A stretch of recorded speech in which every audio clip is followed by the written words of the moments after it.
In today's video, I will be explaining to you guys how you can actually hire virtual assistants the correct way, and this has not been shown on YouTube yet. So please listen to this video because I'm gonna give some crazy value. So I will be breaking it down into 4 different steps just to make it as simple as possible for you to understand.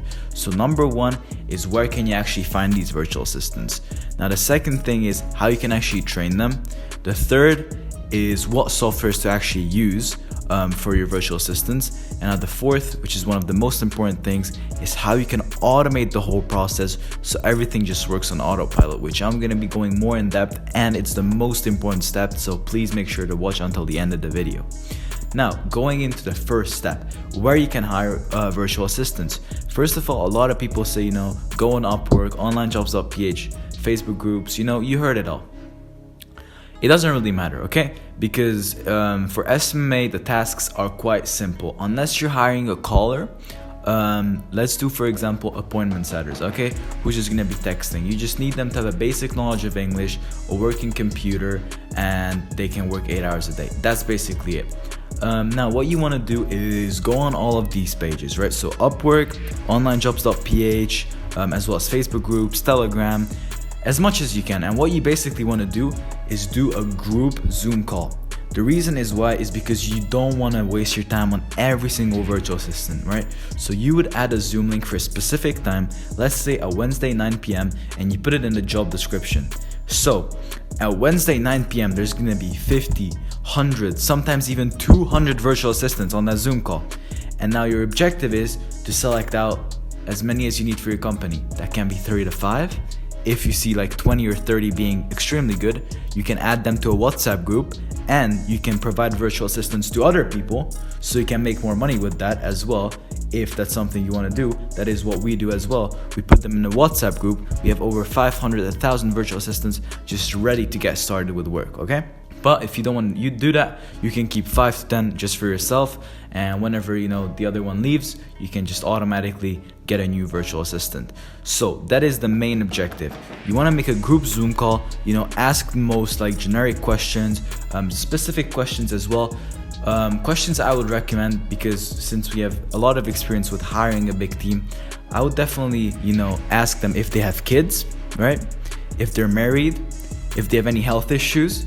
Because down the line, these virtual assistants say, oh, my kid broke his leg, oh, I'm sick, okay? If you make sure of all these things at the start, they're not gonna use it as an excuse. So make sure to get these questions out the way at the start. Now, the second thing is, how do you actually train them?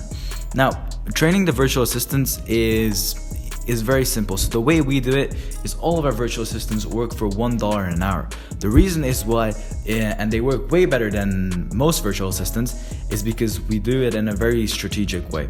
So when we train the virtual assistants, we tell them, we're the manager and we still have a boss above us. And then we basically act like we're also from a third world country like Argentina or Morocco or anything like, not, like where we're actually from, like Spain or Germany.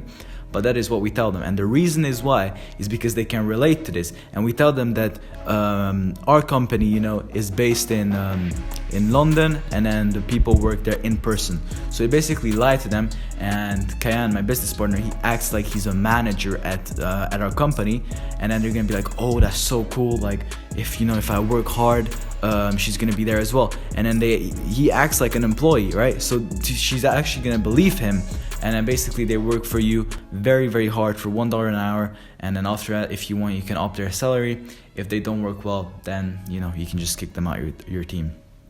Now, the third thing is 100% softwares, okay? Softwares are the most essential things because these virtual assistants, even though they're not the smartest, they know how to get around the book. So what I would suggest is definitely having Screenshot Monitor.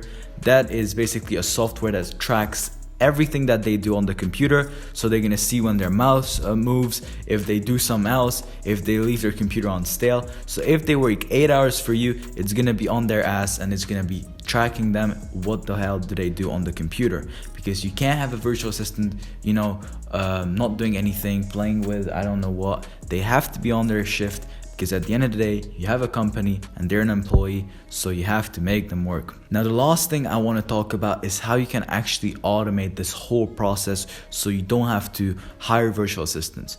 So what we actually did at the start is we had one virtual assistant who was extremely good at her job. So what we did is we promoted her to an operations manager. And now what she basically does is she's the one that hires the virtual assistants.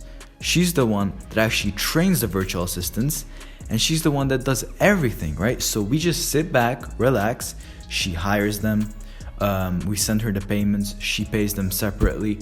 We don't have to take care of anything, okay? Because since she's been a VA, she knows how the process goes, she knows what questions to ask, she knows how to train them because it was her job, and she motivates them because she knows that if she motivates them, then her teammates can actually get promoted to a higher position like her, right? She always says, you know, she started off as a virtual assistant and this motivates them, okay? Now, another thing I would suggest as a bonus is to do like weekly challenges, bonuses for commission. You have to keep them, you know, engaged. As well as one of the most important things is daily calls. So now our operations manager is doing the daily calls with them. But if you don't have one, which is not a problem because at the start we did, you have to do daily calls, okay? You have to check up on them every single day. Even though you don't give a fuck about their life, you have to act like you care because they probably don't have no one to talk to and they're just gonna work better, okay? So that is my main advice. You really have to treat this like an actual company. This is not a random thing that you just go on Upwork, hire a person and they're gonna do everything for you, okay? This takes serious training, serious actual live training, not just giving them a script and expecting them to do something good. And then you're surprised that why the fuck can they book appointments? You're in the wrong, okay? So first of all, you have to blame yourself because I'm telling you, it's not the virtual assistant's fault, it's your fault, okay? So you have to train them properly, daily calls, challenges, motivate them, you know, sell them on the fantasy of that they can work in person and they're gonna be flown out to London. You have to lie at the end of the day because they just won't stay with you, okay? So if you've done all these steps, even though it's a bit unethical, I would still recommend to do it, but it's up to you because this is what helped our agency scale massively as well as our whole company.